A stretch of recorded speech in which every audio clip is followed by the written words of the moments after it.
buenos días, queridos alumnos. Hola, buenos días, señora. Hoy, en la sección Reactivo en vídeo, hablaremos de los verbos diptongos. Yeah. On va parler de quoi? Hablaremos de los verbos diptongos o les verbes à diphtongue. Ah, mais ça me dit quelque chose, ça, les verbes à diphtongue. Tranqui, ya verás que es fácil. Escucha bien y sobre todo, no olvides nunca que ya sabes muchas cosas. Vale, vamos. Donc c'est parti, on y va. La diphtongaison. Il s'agit d'un phénomène qui touche certains des verbes, un peu plus de 300 en comptant les composés, dont la dernière syllabe de radical contient un E ou un O. Lorsque le E du radical est accentué à l'oral, ce E se change en yeah. Lorsque le O du radical est accentué à l'oral, ce O se change en oui. Ça y est, c'est clair? Non, on est d'accord, je vous ai perdu. Oui, on est d'accord, je suis déjà perdu. T'inquiète ma petite paupiette, je te réexplique. On parle de radical, mais c'est quoi un radical? Un radical, c'est la partie que l'on trouve juste avant l'infinitif dans un verbe, puisqu'on est en train de parler de verbe. Par exemple, dans contar, le radical c'est cont et l'infinitif c'est ar, ok? Contar. On nous dit qu'il y a diphtongaison lorsque sur la dernière syllabe du radical, donc sur la partie qu'on voit en bleu, il y a un O ou un E.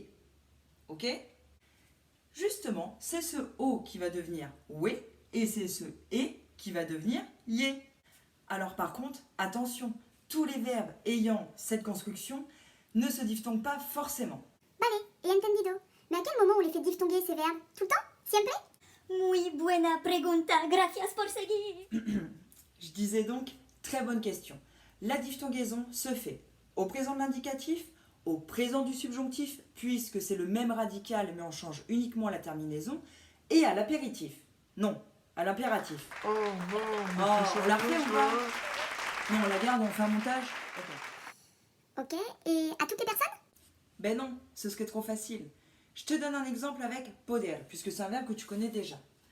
Poder donne puedo, puedes, puede. Donc là, on voit bien ce O qui devient we, première personne, deuxième personne, troisième personne. Puis podemos, podéis, et on repasse à pueden. On remarque donc que le verbe diphtongue à la première, deuxième, troisième personne du singulier et à la troisième personne du pluriel. Ouais, ouais, ouais, oh, oh, ouais. En ce qui concerne désormais le E qui devient yé, j'ai pris exprès le verbe bénir. Sachant que la première personne dont ce verbe-là ne diphtongue pas, c'est une première personne irrégulière, mais vous allez comprendre pourquoi. Ensuite, j'ai choisi bénir. Si on suit donc le même chemin qu'avec poder, on a donc bengo qui aurait pu donner bieno. Oh là là, c'est pas beau du tout. S'il n'avait pas été irrégulier.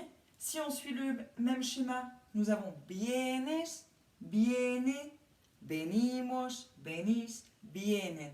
On remarque encore que c'est la première, en principe, deuxième et troisième personne du singulier, puis la troisième personne du pluriel. Par contre, tout comme pour le verbe poder, venimos, venís ne diphtongue pas. Le E reste le même. Ah ouais, mais c'est chaud quand même, hein. Des pistes de mémorisation? Claro que si, je ne vous laisse jamais sans piste. Première astuce, le rythme, comme on fait très régulièrement en classe. Si tu as une mémoire plus auditive, plus kinesthésique, tu peux jouer sur le rythme. Par exemple, retenir que ça fait 1, 2, 3, 3. 1, 2, 3, les trois premières personnes du singulier, 3 pour le pluriel. 1, 2, 3, 3. 1, 2, 3, 3. 1, 2, 3, 3. À toi! 1, 2, 3, 3. 1, 2, 3, 3. 1, 2, 3, 3. Astuce numéro 2, toujours si tu as cette même mémoire de fonctionnement, de mémorisation, tu peux utiliser les sons. Par exemple, ouais, ouais, ouais, oh, oh, ouais. Ouais, ouais, ouais, oh, oh, ouais. Ce qui donnerait de l'autre côté, yeah, yeah, yeah, eh, eh, yeah. Yeah, yeah, yeah, eh, eh, yeah. Troisième astuce, tu peux passer par l'intercompréhension romane. Tu sais, j'en parle tout le temps, j'adore l'intercompréhension romane. Mais si tu ne sais plus ce qu'est l'intercompréhension romane, tu peux aller sur ma chaîne et visionner la petite vidéo de présentation. Et grosso modo, parce que j'imagine que tu n'as pas le temps tout de suite d'aller voir ma vidéo sur l'intercompréhension romane, Il s'agit d'une méthodologie, d'une approche actionnelle qui consiste en le fait de s'appuyer sur ce que tu maîtrises le mieux, c'est-à-dire la langue française. Et c'est logique, puisque l'on sait que l'espagnol comme le français descendent tous deux du latin. Ils ont donc beaucoup de similitudes en commun. C'est bon, je cache là? Tout de suite, la preuve en image avec le français. Nous allons conjuguer ensemble le verbe pouvoir, que nous savons tous conjuguer. On est d'accord? Ça donne donc je peux. Ah, vous avez vu, on avait pouvoir avec un radical pouve. Oh là là, et ça donne je peux. Mais ça, vous le connaissez, non? Vous le maîtrisez depuis que vous êtes tout petit. Je peux, tu peux, il peut. Oh, les trois premières personnes font un truc bizarre aussi en français. Et si on passe à nous et à vous, nous pouvons, vous pouvez. Ici, il n'y a pas ce système de changement là de lettres. Ils peuvent, on reprend pareil avec ce OU qui du coup devient EU.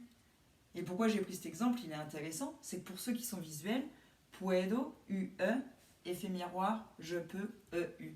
Intéressant, hein? En fait, le même verbe, diphtongue également en français. Prenons maintenant le verbe venir. Et maintenant, vous comprenez pourquoi j'ai pris le verbe venir. On le conjugue au présent de l'indicatif en français.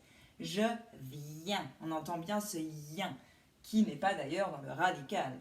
Tu viens, il vient. Yé, hier.